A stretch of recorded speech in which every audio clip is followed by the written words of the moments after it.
Hello everyone, I hope you all are doing well. As we already discussed in the previous video, we understand what AI and also we saw some real life example. Today we are going to start very important topic type of AI. So let's begin step by step. AI को classify किया गया है दो part में, based on capabilities, based on functionalities.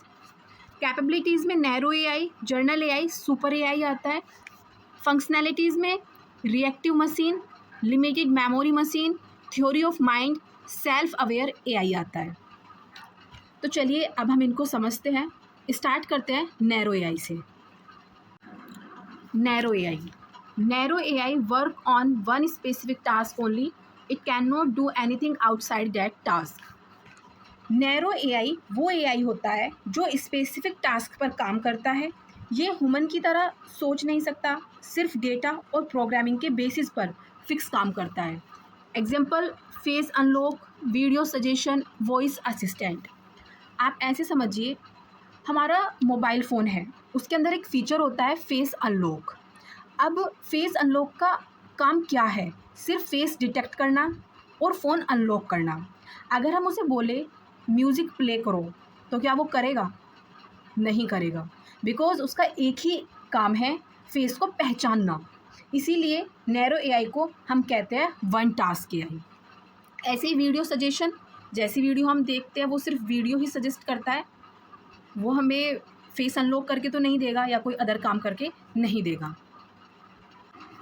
आज के time में हम जो भी एआई यूज़ कर रहे हैं, mobile app, YouTube, Google etcetera, वो सब नैरो एआई है।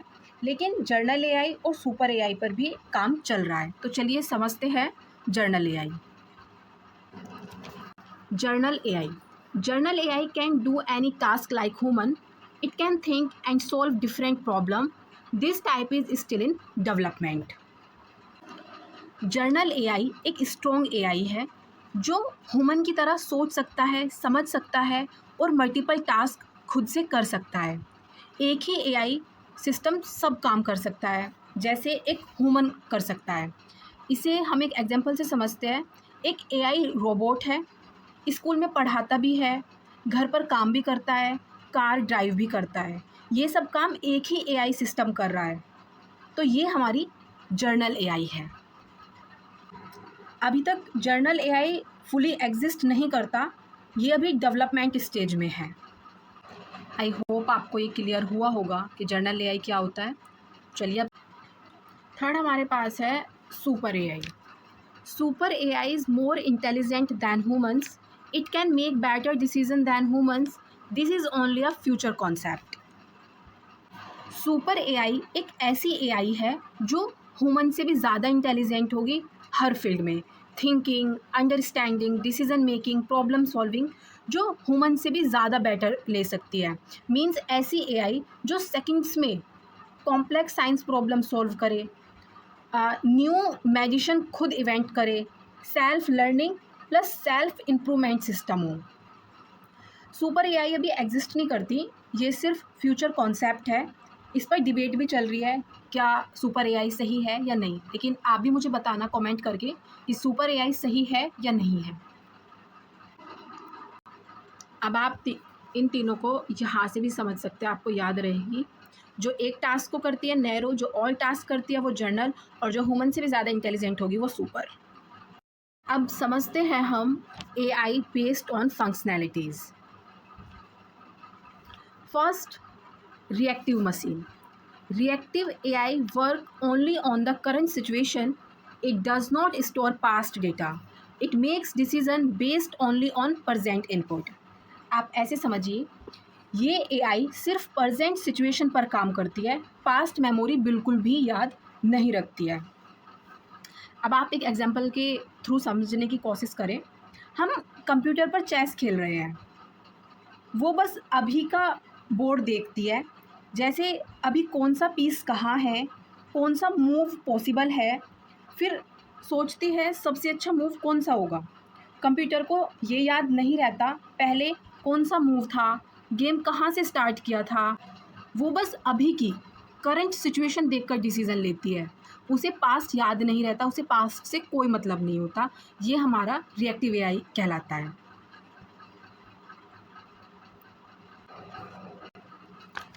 No memory, only present response. Second है हमारे पास लिमिटेड मेमोरी एआई।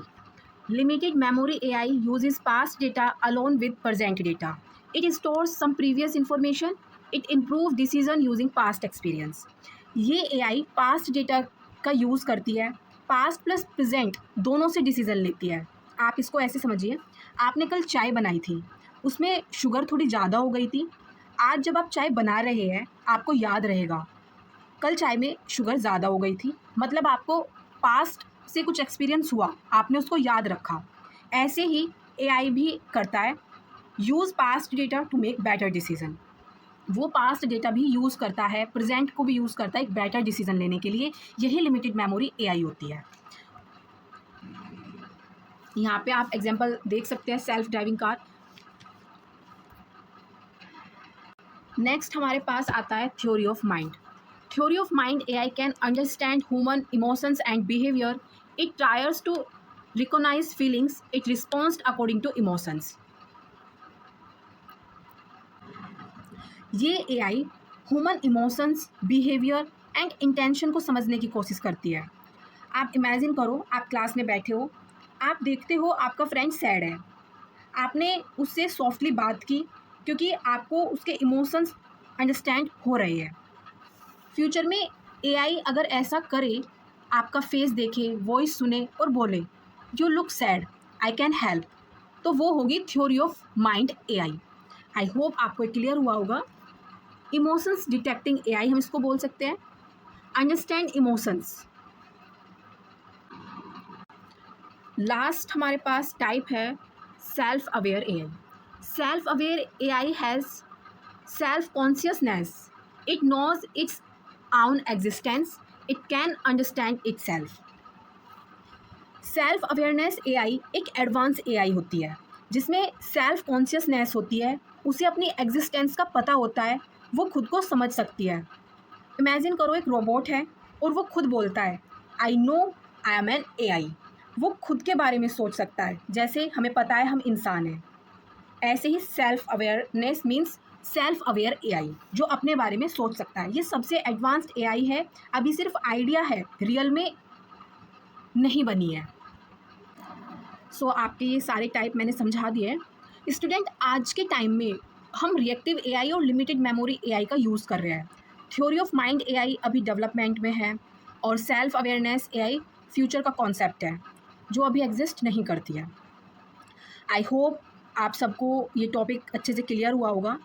अगर आपको ये वीडियो हेल्पफुल लगी है सो प्लीज़ लाइक करो, चैनल को सब्सक्राइब करो। We will meet in the next video with new topic. Thank you.